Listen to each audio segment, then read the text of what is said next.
Hi, this is Elsa P, and this is not a holiday video. So if you're looking for that, you should probably click off now. A while back, we were talking about how Scorpio amputates in relationships. I'll link that below. And while I'm not a Scorpio, I have a packed eighth house, and I'm a reasonable facsimile, and I definitely can cut you off.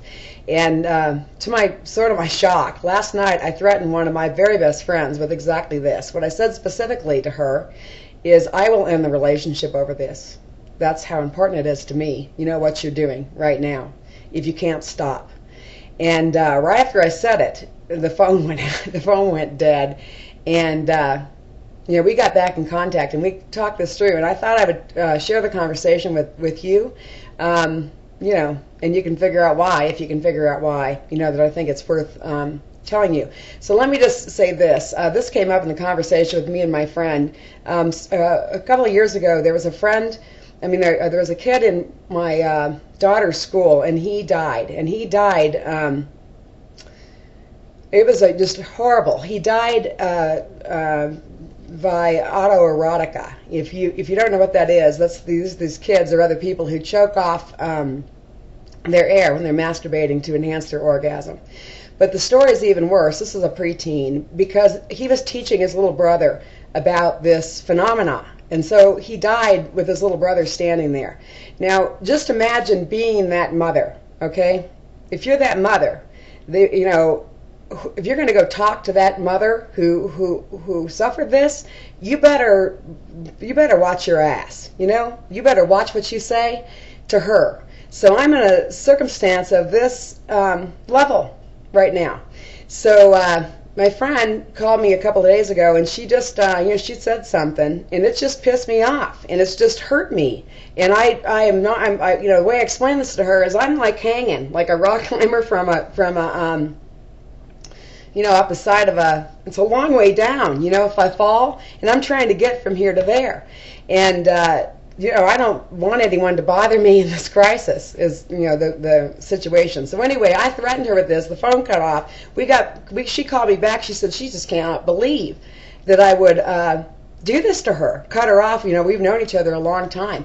And I said, well, she says, I would never do that to you. And I said, you absolutely would. And she says, I would not. And I said, you would. And I explained to her, you're an alcoholic and you're sober. And what if I came over to your house? You're fighting for your life. You're fighting to stay sober. You're both in just precarious situations. And I said, if I come over to your house and I keep coming over to your house saying, hey, do you want a drink? You're going to kick me out of your house. And she stopped, I said, you better kick me out of your house, because it's a long way to fall. And I said, if, either one of us fall from where we are right now, not only are we going to hit the bottom, but we have no choice. We're going to have to come, 3 months, 4 months later, you're going to have to get sober again, and I'm going to have to get right back to where I'm at. And so I need to get across this chasm here,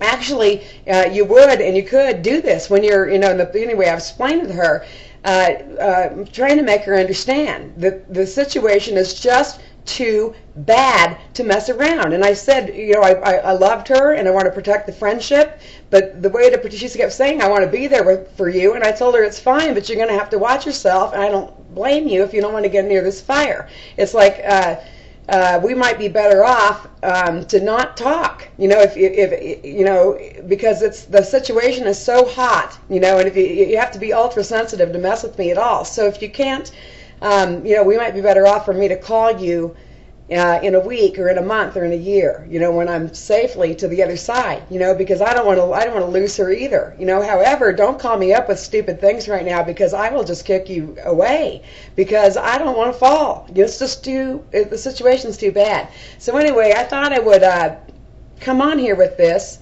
as a real life example. People are attracted to, intense happenings like that mother, imagine that mother's experience.